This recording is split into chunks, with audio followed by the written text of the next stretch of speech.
Your refrigerator. You see it as a safe haven, preserving your food and protecting your family. But what if, for 7 common foods, that cold space is actually creating harmful compounds? This isn't a myth, it's chemistry. For one of our most common kitchen staples, the wrong temperature can lead to the formation of a known toxin when you cook it. This knowledge isn't about fear, it's about wisdom. It's about understanding the simple science in our homes so we can make better choices for our health, our budget, and the joy of a delicious meal.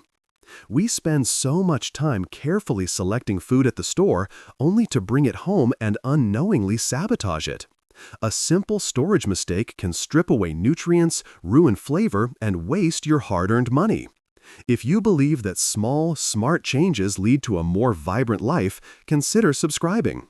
We are dedicated to bringing you practical wisdom, backed by evidence, to help you thrive. Now, let's begin with the most serious offender, a vegetable found in nearly every kitchen. The problem starts with the humble potato. For generations, we kept them in cool, dark root cellars. As homes changed, many of us started using the crisper drawer as the next best thing. This is one of the worst places you could possibly store them. When a potato is kept at cold temperatures, its starches begin to break down into sugars. You might even notice this as a strangely sweet flavor or a gritty texture when cooked. But the problem goes far beyond taste. When these sugar-heavy potatoes are cooked at high temperatures, like when frying, baking, or roasting, those sugars react with an amino acid to form a compound called acrylamide. Health organizations advise taking simple steps to reduce exposure to this substance, which has been linked to potential health risks. The single most effective step you can take begins with where you store that bag of potatoes. The solution is timeless. Keep your potatoes in a paper bag or a basket in a cool, dark, and dry pantry. This single change protects their texture and flavor and, crucially, prevents the creation of those unwanted sugars. But what about a food that the fridge doesn't alter chemically, but simply robs of its soul? Think about the last truly perfect sun-ripened tomato you ate. It was juicy, fragrant, and bursting with complex flavor. Now think about a tomato pulled from the refrigerator. It was likely pale, mealy, and tasted like cold water. The refrigerator is a flavor killer for tomatoes. The cold temperature permanently halts the enzymes that create that wonderful taste. At the same time, it damages the delicate membranes inside the fruit's walls, creating that awful grainy texture. You're essentially stopping the fruit in its tracks and breaking its internal structure. To get the most out of your tomatoes, store them on the countertop, out of direct sunlight. They will continue to ripen and their flavor will deepen. Treat your tomatoes like the delicate, sun-loving fruits they are, and they will reward you with the incredible flavor you paid for. So, the cold can steal flavor, but what happens when it invites an even worse enemy into your kitchen? Let's talk about 2 staples that form the flavor base of countless recipes: onions and garlic. Many people toss them into the refrigerator, but their main enemy isn't cold, it's humidity. An onion's paper-like skin is designed to keep the inside fresh for months. When you place it in the moist environment of a refrigerator, that humidity turns the onion soft, mushy, and makes it a prime target for mold. Whole, unpeeled onions need to breathe. They belong in a mesh bag or a basket in a cool, dark, and well-ventilated pantry. Garlic faces a similar fate. The cold, humid environment fools the bulb into thinking it's time to sprout. You'll see those little green shoots emerge, which can give the garlic a harsher, more bitter flavor. The cold also makes the cloves rubbery and less potent. Store your garlic in a dry, dark place with good air circulation. One important note: once you peel an onion or chop garlic, the rules change. Their protective layer is gone, so they must be stored in an airtight container in the refrigerator. While the fridge introduces unwanted moisture to onions, what does it do to a food that is famous for having almost no moisture at all? Of all the items on our list, honey is the most unnecessary to refrigerate. It is one of nature's most remarkable foods, a natural preservative. Its low water content and natural acidity make it an incredibly inhospitable environment for bacteria. Putting honey in the refrigerator doesn't make it safer. It damages its texture. The cold temperature causes the sugars to seize up and form little crystals. This process, called crystallization, turns your smooth, liquid honey into a thick, grainy sludge. The best solution is prevention. Simply store your honey in a tightly sealed jar in your pantry at room temperature. It will stay perfectly preserved and beautifully liquid. There is no benefit to refrigerating honey, and doing so only creates a problem where none existed. So the fridge can ruin a perfect natural preservative, but can it also ruin a product that we think needs preserving to stay fresh? This next one might surprise you: bread. Many believe that putting bread in the refrigerator keeps it from going stale. It feels logical, but the reality is the exact opposite. The refrigerator will make your bread go stale much faster than leaving it on the counter.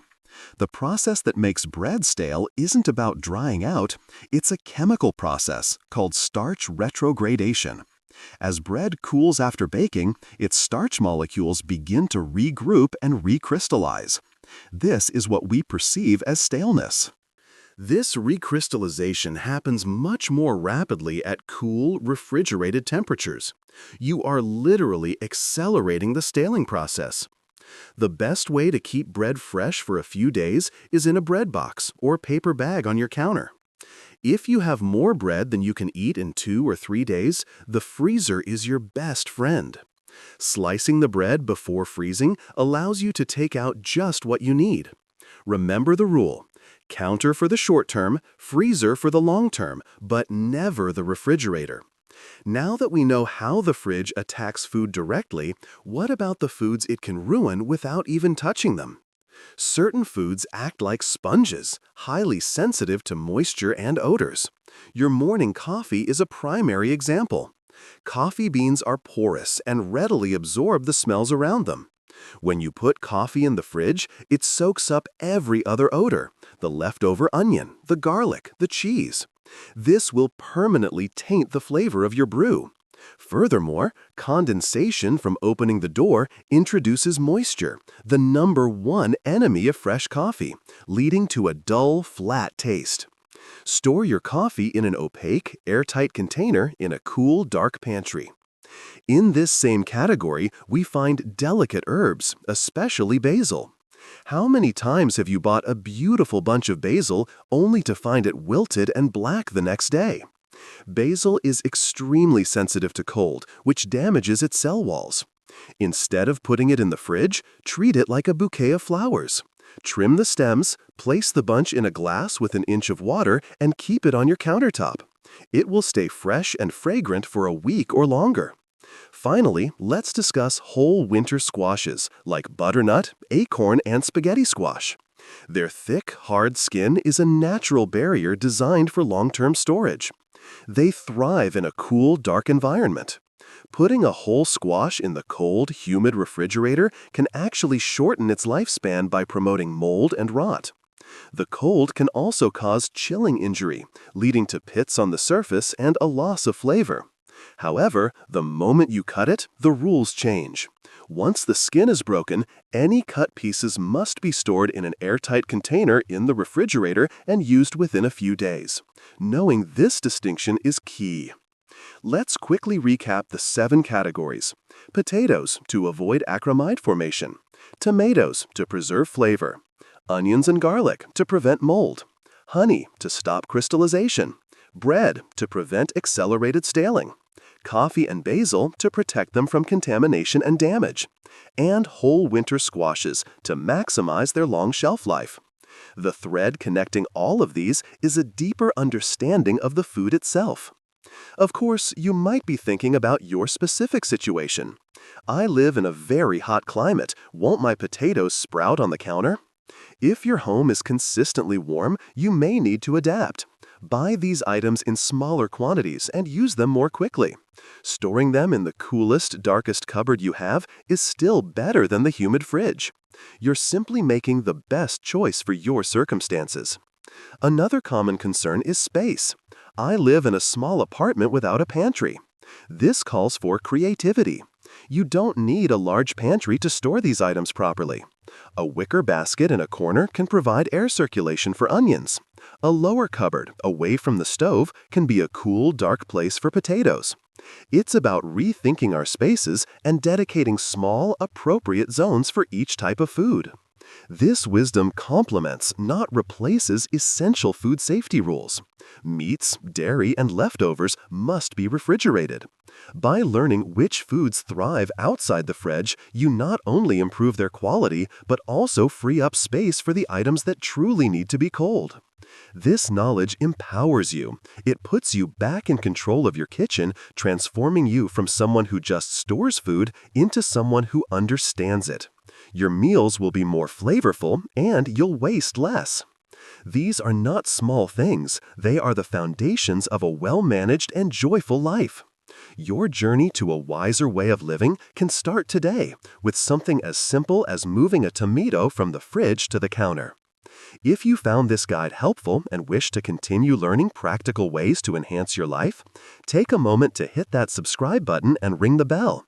It is a commitment to yourself to keep turning everyday habits into profound wisdom. Thank you for investing your time with us, because getting older is about perfecting the art of living well.